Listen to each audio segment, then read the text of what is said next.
নমস্কার বন্ধুরা, আপনাদের সবাইকে স্বাগত জানাই। আমি আজকে একটা রুই মাছের রেসিপি নিয়ে চলে এসেছি। যে এইভাবে যে কোনো মাছই অবশ্য করতে পারবেন এবং এটা ভীষণ ভালো হয় খেতে। খুবই হালকা, গরমের একদম উপযুক্ত খাবার। তো এখানে আমি 6 পিস মাছ নিয়েছি। এটা ভালো করে ধুয়ে নুন, হলুদ আর একটু লঙ্কা গুঁড়ো মাখিয়ে 10 মিনিট রেখে দিচ্ছি। হলুদ, নুন আর লঙ্কা গুঁড়ো। লঙ্কা গুঁড়োটা কাশ্মীরি লঙ্কার গুঁড়ো নিয়েছি, এমনি লাল লঙ্কার গুঁড়োও নিতে পারেন। দিয়ে ভালো করে মাখিয়ে রেখে দিচ্ছি। আর ওইদিকে আমি একটা মশলা করে নিচ্ছি। তা মাখিয়ে 10 মিনিট রেখে দেবো, তাহলে নুনটা ঢুকে যাবে মাছের মধ্যে, সেই জন্য। আর লঙ্কা গুঁড়োটাও দিয়েছি রঙের জন্য।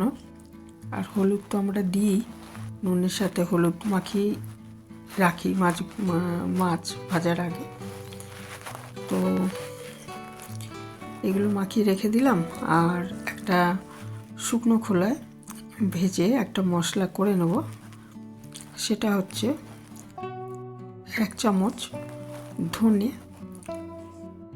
আর 1 চামচ জিরে আর তেজপাতা। এগুলো শুকনো খোলায় ভালো করে ভেজে নিচ্ছি। ততক্ষণ ভাজতে হবে যতক্ষণ না এটা থেকে সুগন্ধ ছেড়ে আসে, ততক্ষণ এটা ভেজে নিচ্ছি। এইভাবে ভেজে নিলে এটা মাছের ঝোলে দিলে খুব সুন্দর একটা গন্ধ হবে আর খেতেও খুব ভালো লাগবে। ধনে আর তেজপাতা দুটোই কিন্তু, জিরেও তাই, আমাদের শরীরকে ঠান্ডা করে। তো এই গুঁড়োটা আমি করে রাখছি। এইভাবে ভেজে নেওয়ার কারণ হচ্ছে যাতে গন্ধটা সুন্দর বেরোয়। তো এটা শুকনো খোলায় ভেজে আমি শিলে গুঁড়িয়ে রেখে দেবো। আর ওইদিকে আমি কিছু আলু কেটে নিয়েছি ঝোলে দেওয়ার জন্য। আলু ছাড়া অন্য সবজিও দেওয়া যাবে, আমি শুধু আলু দিয়েই করেছি। তো এবার একটা ননস্টিক কড়াই বসিয়ে তাতে আমি পরিমাণ মতো সর্ষের তেল দিয়ে দিলাম।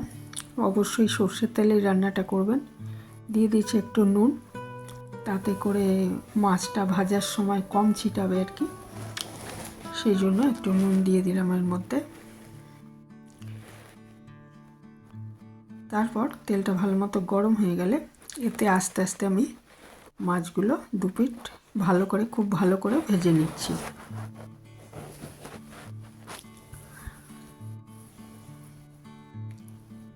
এক পিঠ ভাজা হয়ে গেলে অপর পিঠও ভালো করে ভেজে নিতে হবে।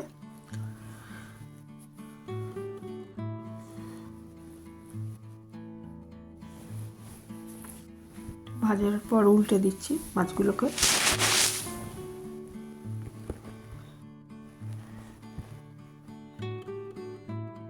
আর ওইদিকে শুকনো খোলায় যে ভেজে নিয়েছিলাম মশলাটা, ওটা আমি শিলে গুঁড়িয়ে নিয়েছি, এটা রেখে দিলাম একপাশে।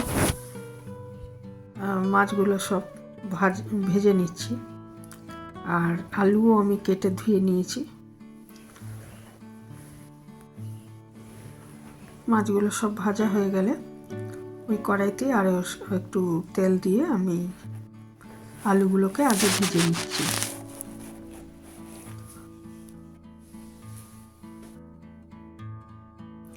দিয়ে দিচ্ছি সামান্য নুন আর হলুদ। নুনটা ভাগে ভাগে দিয়েছি, সেই জন্য একটু খেয়াল রাখতে হবে যাতে বেশি না হয়ে যায়।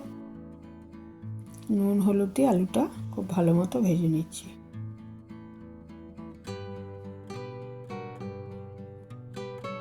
আলুটা ভাজা হয়ে গেছে, এবারে একটা থালায় তুলে রাখলাম।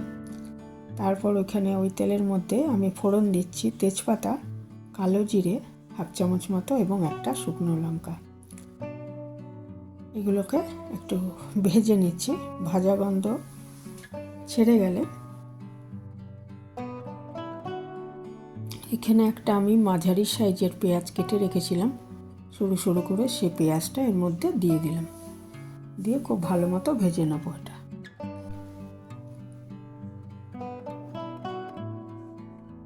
এতে দিয়ে দিচ্ছি একটু নুন, একটু হলুদ, আর নুনটা দিলাম যাতে পেঁয়াজটা তাড়াতাড়ি ভাজা হয়ে যায়।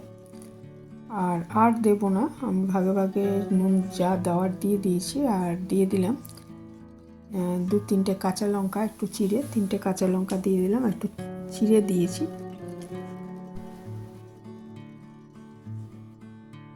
এবারে এটা কষিয়ে নিচ্ছে। এটা তেল ছেড়ে গেলে এর মধ্যে ভাজা আলুগুলো দিয়ে দিলাম। দিয়ে দিচ্ছি একটু শুকনো লঙ্কার গুঁড়ো, একটু আমচুর দিলাম, কারণ এতে একটু টমেটো পেস্ট বা টমেটো দিলে ভালো হয়।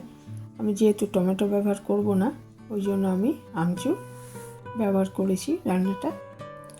আমচুরের পরিবর্তে আপনারা টক দই বা টমেটো ব্যবহার করতে পারেন। খুব ভালো মতো কষিয়ে নিচ্ছি। নিয়ে এর মধ্যে আমি পরিমাণ মতো জল দিয়ে দেবো। ঝোলটা কিন্তু মাখা মাখা হয় না, একটু পাতলাই ভালো লাগে, সেই জন্য আমি এখানে একটু বেশি করে দিচ্ছি জলটা। আলু সেদ্ধ হবে, মাছটাও একটু সেদ্ধ হবে, সেই জন্য আবার ঝোলও থাকতে হবে, সেই জন্য দিলাম। আর ওই যে গুঁড়ো করে রেখেছিলাম ভাজা মশলাটা, সেটার অর্ধেকটা এখন দিয়ে দিলাম, বাকি অর্ধেকটা রান্নার শেষে দেব। এটা ঢাকা দিয়ে দিলাম, ঝোলটা একটু ফুটে যাতে ওঠে।